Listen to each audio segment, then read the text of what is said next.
பொதுவாங்க இல்ல நீங்க ஒண்ணு புரிஞ்சுங்க, மத வழிபாடு இல்ல அரசியலே இருக்கக்கூடாது, அரசியல் இருக்கக்கூடாது. அதுதான் எங்களுடைய நிலைப்பாடு. தமிழ்நாட்டு மக்கள் எல்லா பேருமே சகோதரர்கள் தான். மாம மச்சின அண்ணன் தம்பியா தான் இஸ்லாமியரோட பழகுறோம். எல்லாருமே இங்க ஜாதி மதம் இதே கிடையாது, பிணக்கே கிடையாது. இப்ப கூட என்னன்னா, இந்த திருப்பரங்குன்றம் மலையில முன்னால ஆயிடுச்சும் பிரச்சனை வந்துச்சு. அந்த பிரச்சனைக்கு வர்றதுக்கு உங்களுக்கு தெரியும், நம்முடைய எம்பி ராமநாதபுரம் எம்பி அவர் தான் அதை தூண்டி விட்டது, அவர் தான் பிரச்சனையை உருவாக்கினார்.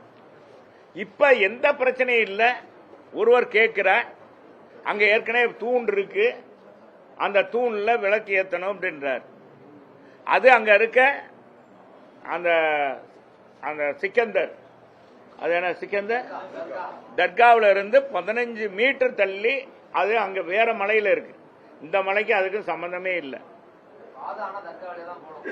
பாதையெல்லாம் அதெல்லாம் ஒண்ணும் இல்லை, எல்லா பக்கம் போகலாம். மலையில ஏறுறதுக்கு இந்த பாதை தான் போகணும். நம்மளா இதையும் சொல்லக்கூடாது. இதுதான் துஷ்பிரயோகம்ன்றது. நீங்க சொல்ற கேளுங்க, நீதி அரசர் அங்க ஏத்துறதுக்கு ஏத்துங்க. ஏன்னா அந்த தூண் இருக்கு, இல்லைன்னா எதுக்கு அந்த தூணை வச்சிருக்க போறாங்க? விளக்கு ஏத்துறதுக்கு தூண். இதுக்கு இஸ்லாமிய அமைப்பு எந்த எதிர்ப்பும் தெரிவிக்கல. நாம பேசுற நம்ம பேட்டி கூட எதுவும் இது விளையாட்டா பேசக்கூடாது. நான் என்ன சொல்றேன், நாங்க அண்ணன் தம்பியா மதுரையில பழகிட்டு இருக்கோம்ப்பா. எங்க ஜாதியே எங்களுக்கு கிடையாது, மதம்லாம் கிடையாது.